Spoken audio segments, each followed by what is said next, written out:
성도 여러분, 아파트라는 노래를 아십니까?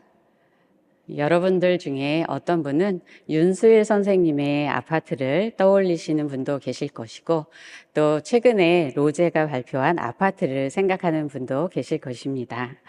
K-팝 스타인 로제의 아파트는 현재 빌보드 글로벌 차트에서 1위를 달리고 있고, 또 미국과 영국에서 상위권에 오르면서 세계인들이 반복해서 부르는 그러한 노래가 되었습니다.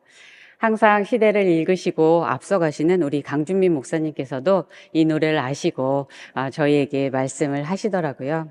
그런데 이러한 흥행들 가운데 과거 윤수일 씨의 노래도 소환이 되고 있습니다. 그래서 그의 노래를 듣고 많은 사람들이 댓글을 남기고 있는데요. 그 중에 가장 많은 좋아요를 받은 댓글은 이것입니다. 재건축 대박 축하드립니다. 그리고 요즘 젊은 사람들도 그 노래를 듣고 신축 아파트도 좋지만 구축 아파트 버전도 너무 좋습니다. 이렇게 남기곤 하였습니다. 여러분은 요즘에 어떤 노래를 좋아하십니까? 그리고 또 어떤 노래를 배우고 계십니까? 요즘에 우리는 매일 새벽에 시편을 통해서 많은 노래를 배우고 있습니다. 시편은 찬송시이죠. 신학자 톰 라이트는 시편을 땅에서 부르는 하늘의 노래라고 표현을 합니다. 하나님은 시편을 통해서 우리에게 하늘의 노래를 가르쳐 주십니다. 시편은 기록된 옛 노래만이 아니라 지금도 우리가 부를 새 노래입니다. 하나님은 우리에게 새 노래를 주십니다. 시편 40편 3절에 보면 새 노래 곧 우리 하나님께 올릴 찬송을 내 입에 두셨으니 많은 사람이 보고 두려워하여 여호와를 의지하리로다. 시편 96편 1절에서는 새 노래로 여호와께 노래하라. 온 땅이여 여호와께 노래할지어다. 이렇게 명령합니다. 그러면 새 노래는 무엇입니까? 새 노래는 하나님께서 행하시는 새롭고 놀라운 역사들, 그리고 새로운 구원의 역사 사건들에 대해서 응답으로 부르는 찬양입니다.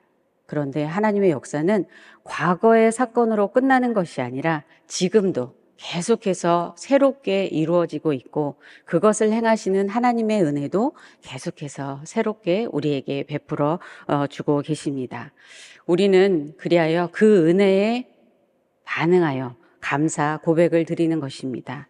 이러한 새 노래는 궁극적으로 새 시대 또한 새 창조를 예고합니다. 오늘 다윗의 찬양을 통해서 우리도 함께 새 노래를 배워보기 원합니다. 오늘 시편 57편의 배경은 다윗이 사울의 군대를 피하여서 광야의 굴에 숨어 있을 때에 지은 시입니다. 사울은 계속해서 다윗의 이동하는 모든 경로를 파악하고 다윗을 돕는 사람들까지도 다 죽이면서 점점 거리를 좁혀옵니다.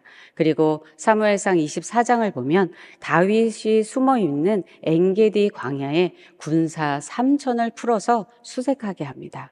그렇게 숨막히는 위기 가운데에서 다윗은 오늘 시편 57편을 노래하며 하나님께로 피하고 있습니다. 여러분은 어떤 어려운 상황과 위기 가운데 계십니까?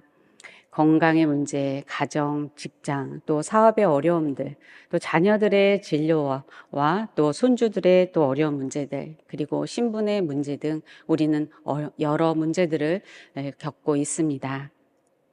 이 모든 문제들을 보면 인생은 위기의 연속인 것 같습니다. 그런데 다른 관점으로 보면 그 문제들을 다 이기고 넘어 지금까지 왔으니 승리의 연속인 것입니다. 넬슨 만델라는 인생의 가장 큰 영광은 절대 넘어지지 않는 데 있는 것이 아니라 넘어질 때마다 일어서는 데 있다라고 하였습니다.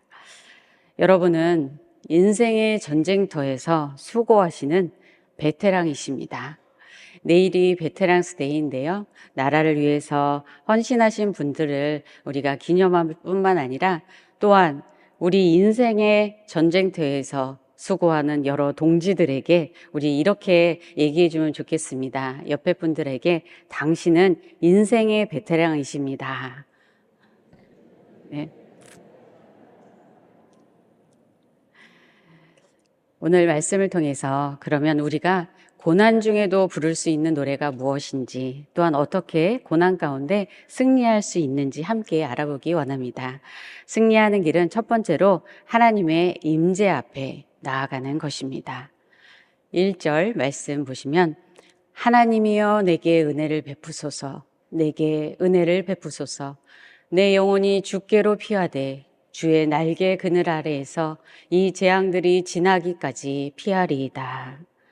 다윗은 가장 먼저 하나님이여, 하나님을 부릅니다. 그리고 거듭해서 내게 은혜를 베풀어 달라고 간구합니다. 하나님의 은혜로 살아왔고 지금도 하나님의 은혜가 필요하기 때문입니다. 그러면 주의 날개 그늘 아래에서 만나는 하나님은 어떤 분이십니까? 첫 번째로 하나님은 우리의 피난처이십니다. 1절 말씀을 다시 보면 내 영혼이 주께로 피하되 주의 날개 그늘 아래에서 이 재앙들이 지나기까지 피하리이다. 다윗의 몸은 지금 동굴에 있지만 그는 하나님 날개 아래로 피합니다. 하나님의 날개 그늘은 무엇을 의미합니까? 하나님의 보호와 안식을 상징합니다. 어린아이에게 아버지의 그늘, 어머니의 품과 같은 것입니다. 시편 91편 4절에선 그가 너를 그의 깃으로 덮으시리니 내가 그의 날개 아래에 피하리로다. 또한 하나님의 날개는 지성소에 있는 언약궤 덮개 부분, 날개를 편 두 그룹의 천사가 마주보고 있는 그 자리를 가리킵니다. 그것을 시은좌라고 하는데요. 이 멀시 시스라고 하는 이 자리에 바로 속죄의 죄가 뿌려지고 죄사함과 용서함을 받는 자리, 자비와 은혜의 자리입니다. 히브리서 4장 16절에서 우리가 긍휼하심을 받고 때를 따라 돕는 은혜를 얻기 위하여서 담대히 나아가는 하나님의 보좌 앞, 바로 그 자리입니다. 그곳에서 하나님은 우리를 그의 날개로 이렇게 덮어주시고 감추어 주시고 위기와 재앙이 지나가도록 지켜주십니다. 시편 17편 8, 9절 말씀에 나를 눈동자같이 지키시고 주의 날개 그늘 아래에 감추사 내 앞에서 나를 압제하는 악인들과 나의 목숨을 노리는 원수들에게서 벗어나게 하소서, 이렇게 간구합니다. 또한 그곳에서 우리는 하나님과 마음의 대화를 나눕니다. 하나님은 마음을 살피시는 분이시죠. 하나님은 우리의 마음을 알아주시고 위로해 주십니다. 혹시 여러분은 이렇게 마음을 나눌 분이 있으십니까? 얼마 전에 남편과 함께 옛날 이야기를 하다가 좋은 이야기도 있었지만 고생했던 그러한 옛 이야기를 막 남편에게 하다 보니까 저도 어느새 눈물을 이렇게 흘린 것입니다. 그러자 남편이 당황해하면서 울지 마, 고생이 많았어, 이렇게 말해주는데 그 한마디가 정말 큰 위로가 되었습니다. 그런데도 계속 제가 눈물을 흘리니까 가만히 물끄러미 보더니 저에게 울지 마, 그러면 추워, 이렇게 말하는 것입니다. 그래서 울면 춥다는 말을 저는 처음 들어서 추위가 싫어서 이렇게 갑자기 멈추게 되었습니다. 다윗의 여러 시편들을 보면 그는 상하고 아픈 마음, 근심과 두려움, 그리고 분노와 억울함 등을 하나님 앞에서 토합니다. 하나님은 그를 마음에 합한 사람이라고 하셨는데요. 그가 마음에 합한 사람이라는 것은 좋은 마음만을 하나님께 드리는 것이 아니라 진솔하게 그의 마음이 위선적으로 가리지 않고 괜찮은 척하지 않고 그의 마음에 있는 모든 것을 하나님 앞에 가져와서 내놓는 것입니다. 시편 55편 16, 17절에 나는 하나님께 부르짖으리니 여호와께서 나를 구원하시리로다. 저녁과 아침과 정오에 내가 근심하여 탄식하리니 여호와께서 내 소리를 들으시리로다. 하나님께서는 언제나 우리의 소리를 들어주십니다. 우리의 기도를 들어주십니다. 혼자 한탄하거나 그리고 또 때로 엉뚱한 사람에게 우리의 분노를 터뜨리는 것이 아니라 하나님께 나아가 모든 것을 아뢰기 원합니다. 우리 안에 독이 되는 그러한 감정들을 내어놓아야 우리의 영혼이 살아납니다. 하나님이 우리의 마음을 씻어주시고 치유해 주시고 새롭게 해주십니다. 그 회복된 마음에서 진정으로 또한 감사 찬양이 흘러나오게 해주시는 것입니다. 그리고 두 번째로 하나님은 지존하신 분이십니다. 오늘 2절 말씀에 내가 지존하신 하나님께 부르짖음이여 곧 나를 위하여 모든 것을 이루시는 하나님께로다. 다윗은 어두운 동굴 바닥에서 그의 눈을 들어 지극히 높으신 하나님을 바라봅니다. 그가 목동으로 광야에 있을 때에도 비천하고 낮은 자리에 있을 때에도 그는 늘 그의 눈을 들어 하늘을 바라보고 하나님을 바라보며 살았습니다. 그래요. 지금도 한치 앞을 내다볼 수 없고 내일을 기약할 수 없는 그러한 상황이지만 그는 하나님을 지존하신 하나님이라고 하며 높여드립니다. 자신의 상황이 어렵다고 그의 입술로 하나님께 범죄하지 않습니다. 그리고 그 지존하신 하나님께서 바로 나를 위하여 모든 것을 이루실 것을 그는 고백합니다. 우리가 하나님께 피해 있을 때에 하나님께서 우리를 위해 직접 일하여 주십니다. 더 놀라운 일을 하나님께서 행하십니다. 로마서 8장 28절에 우리가 알거니와 하나님을 사랑하는 자, 곧 그의 뜻대로 부르심을 입은 자들에게는 모든 것이 합력하여 선을 이루느니라 말씀합니다. 세 번째로 하나님은 우리를 구원하십니다. 3절 보시면 그가 하늘에서 보내사 나를 삼키려는 자의 비방에서 나를 구원하실지라 하나님이 그의 인자와 진리를 보내시리로다. 하나님이 인자와 진실하심으로 구원해 주실 것을 그는 믿는 것입니다. 지극히 높으신 그 하나님은 우리를 그 멀리서 바라보고만 계시는 분이 아니십니다. 하나님은 인자하심으로 다가오셔서 그의 영원하신 사랑과 자비로 우리를 도와주십니다. 그리고 하나님은 그의 진리로, 즉 신실하심과 성실하심으로 우리와 맺은 언약을 지켜주시며 우리를 구원하여 주십니다. 그런데 다윗을 삼키려는 그 대적자들은 어떤 사람들입니까? 4절 보시면 내 영혼이 사자들 가운데 살며 내가 불사르는 자들 중에 누웠으니 곧 사람의 아들들 중에라. 그들의 이는 창과 화살이요 그들의 혀는 날카로운 칼 같도다. 그리고 6절을 보시면 그들이 내 걸음을 막으려고 그물을 준비하였으니 내 영혼이 억울하도다. 그들이 내 앞에 웅덩이를 팠다라고 말을 합니다. 그들은 바로 창과 화살과 칼과 같은 공격으로 계속해서 죽이려 하고 그물과 웅덩이를 파서 그곳에 빠지게 하려고 기다립니다.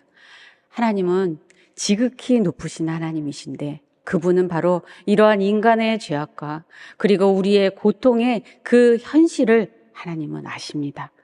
우리가 하나님의 보좌 앞에 나아갈 때 하나님은 그 모든 것을 아시는 하나님은 우리를 향해 다가오십니다. 그리고 우리를 만나 주십니다. 지존하신 하나님께서 이 땅의 고난의 한복판 가운데 살고 있는 우리를 만나 주시는 것입니다. 그리고 우리를 구원해 주십니다. 이와 같이 하늘과 땅이 연결되어지는 것입니다. 그리고 하나님, 바로 하늘과 땅과 바다와 만물을 창조하신 그 하나님은 그의 백성을 구원하기 위해서 바다를 땅으로 변하기도 하셨습니다. 시편 66편 6절 말씀에 하나님이 바다를 변하여 육지가 되게 하셨으므로 우리가 걸어서 강을 건너고 우리가 거기서 주로 말미암아 기뻐하였도다. 사람들이 걸어서 강을 건넌 그 자리, 거기서 주로 말미암아 기뻐하게 하나님이 역사해 주셨습니다. 홍해를 건넌 바로 그 자리에서 찬양이 울려 퍼지고 하나님의 영광이 선포된 것입니다. 우리가 겪고 있는 고난의 그 자리, 또한 그 위기의 때에 거기서도 하나님께서 놀라운 일을 행하여 주실 줄 믿습니다. 그러므로 우리를 구원하시는 하나님을 우리 함께 찬양하기 원합니다. 5절 말씀을 같이 봉독하겠습니다. 하나님이여, 주는 하늘 위에 높이 들리시며 주의 영광이 온 세계 위에 높아지기를 원하나이다. 아멘. 두 번째로, 승리하는 길은 하나님 안에서 마음을 확정하는 것입니다. 다윗은 어려운 상황에 따라서 흔들리지 않고 마음을 정합니다. 오늘 7절 말씀에 하나님이여, 내 마음이 확정되었고 내 마음이 확정되었사오니 내가 노래하고 내가 찬송하리이다. 시편 112편 7절에서도 그는 흉한 소문을 두려워하지 아니하며 여호와를 의뢰하고 그의 마음을 굳게 정하였도다. 마음이 확정된다는 것은 우리의 마음이 굳건해지는 것, 마음이 견고해지는 것, 흔들리지 않는다는 것입니다. 그러면 어떻게 우리의 마음이 견고해질 수 있을까요? 첫 번째로, 하나님의 약속을 믿음으로 견고해집니다. 내가 마음을 굳세게 그렇게 먹는 것이 아니라 바로 하나님의 약속의 말씀 안에서 굳세어지는 것입니다. 그 약속의 말씀을 믿음으로 견고해지는 것입니다. 아브라함을 생각해 보면 그는 바랄 수 없는 중에 바라고 믿었습니다. 약속을 받은 지 25년이 지나서 100세가 되었는데 그때에도 믿음이 약하여지지 않았다고 로마서에서는 표현합니다. 로마서 4장 20절, 21절에 믿음이 없어 하나님의 약속을 의심하지 않고 믿음으로 견고하여져서 하나님께 영광을 돌리며 약속하신 그것을 또한 능히 이루실 줄을 확신하였으니.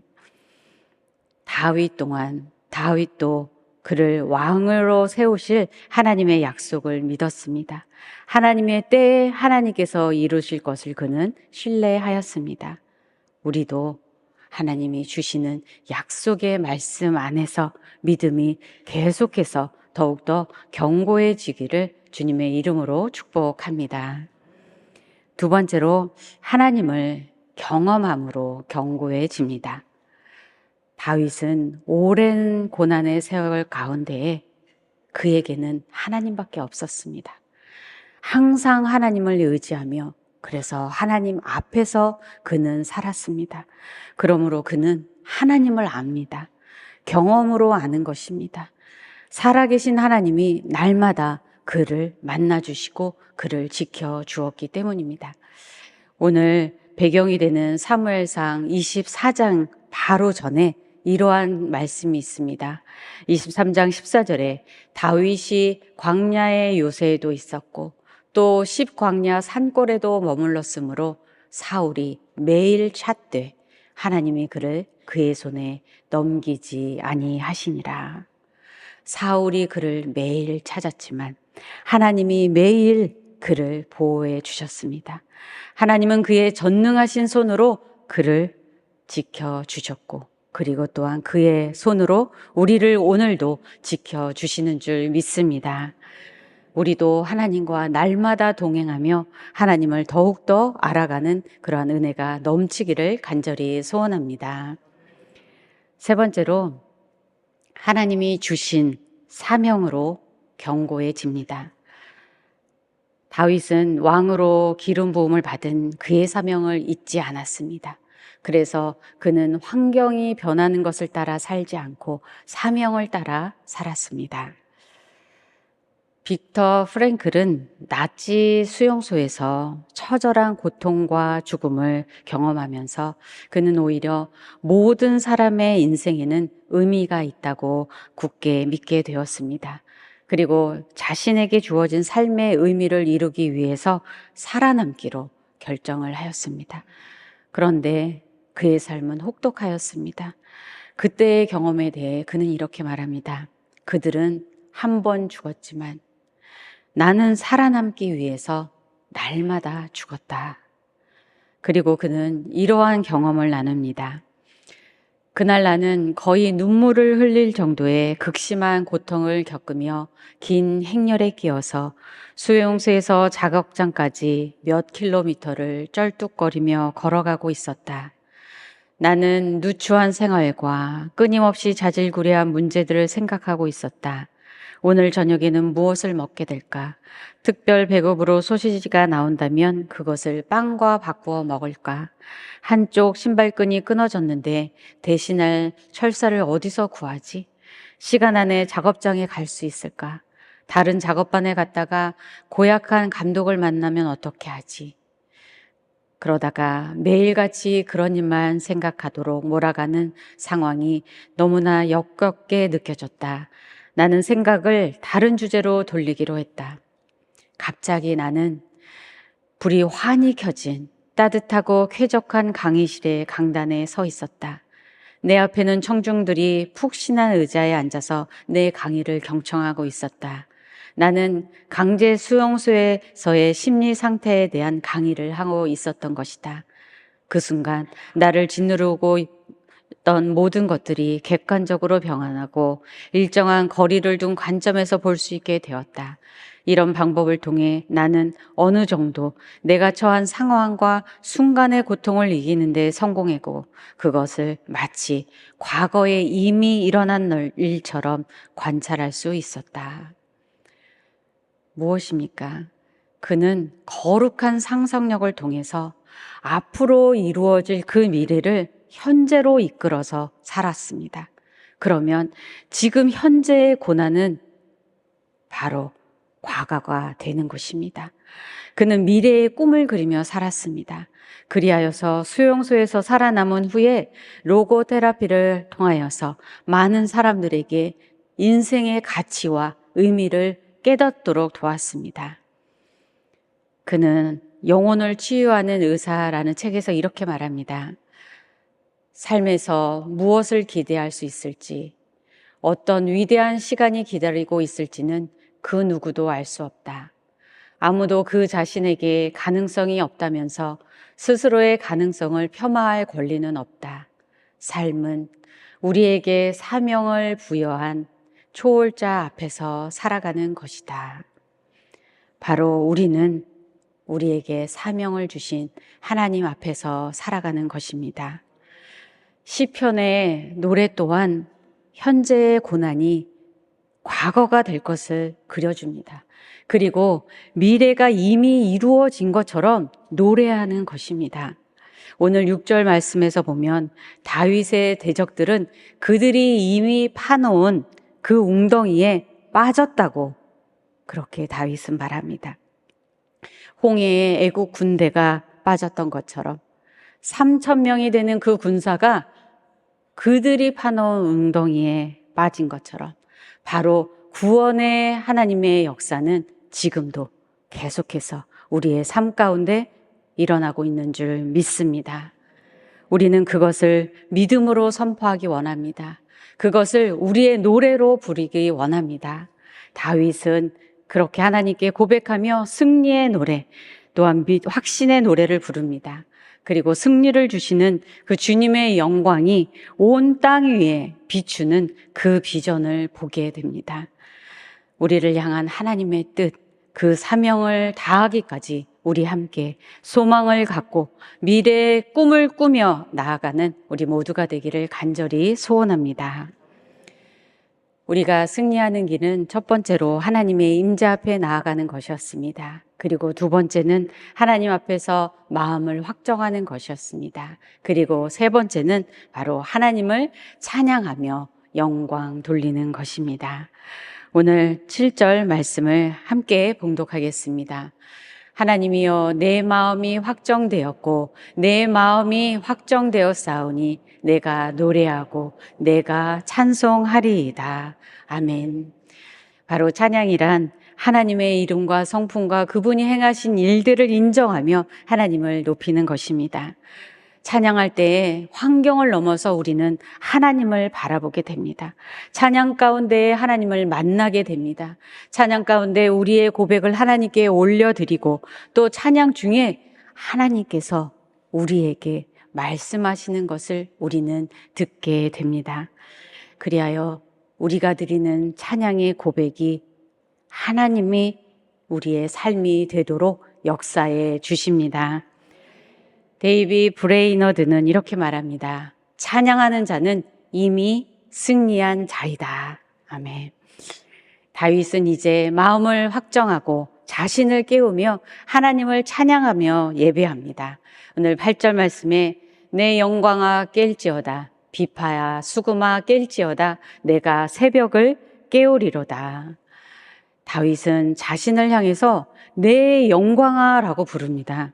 고난 중에 어려움 중에 있을 때 우리는 우리 자신이 너무나 초라해 보이고 아무것도 아닌 존재인 것처럼 그렇게 생각이 될 때가 있습니다. 그런데 다윗은 이제 하나님의 그 임재 앞에 나아갔을 때 자신이 하나님 앞에서 얼마나 존귀한 존재인지, 그리고 하나님의 위로와 힘을 얻고 또 소망을 얻은 그 자신은 이미 승리한 자신이기에 내 영광아 라고 부르면서 자신을 깨우면서 찬송을 하는 것입니다.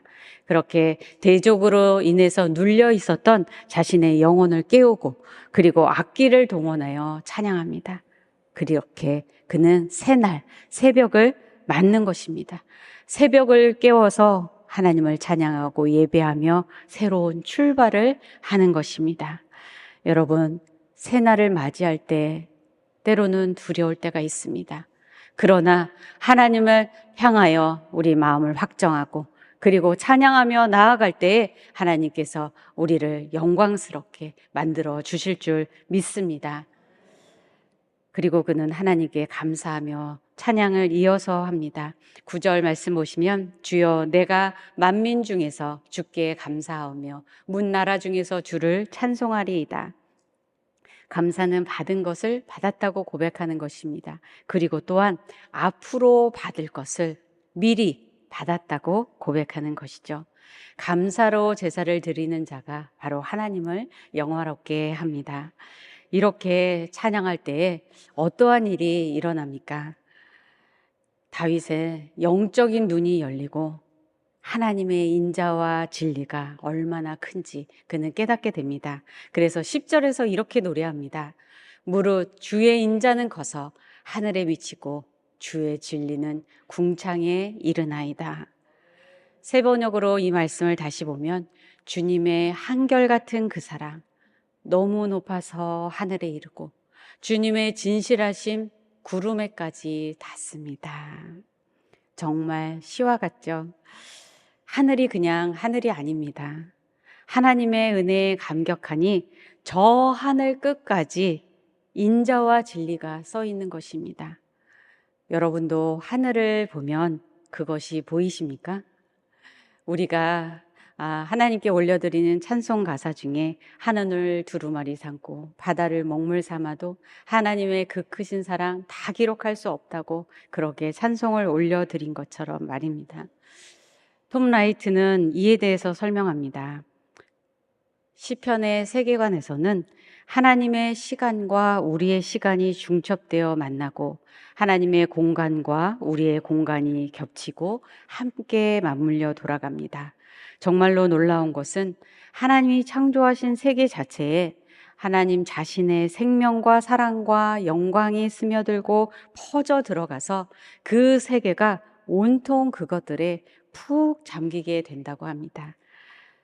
곧 하나님의 생명, 그분의 사랑, 은혜, 기쁨, 그 영광 등이 하나님이 만드신 그 창조 세계 속에서 스며들고 푹 잠겨 있어서 시편 기자들은 그것들을 바라보고 노래할 수밖에 없었던 것입니다. 우리도 높은 가을 하늘을 바라보며 하나님의 영광을, 하나님의 은혜에 찬송하며 우리의 마음을 다해 올려드리기를 소원합니다. 오늘 마지막 11절 말씀을 우리 같이 하나님께 고백하기 원합니다.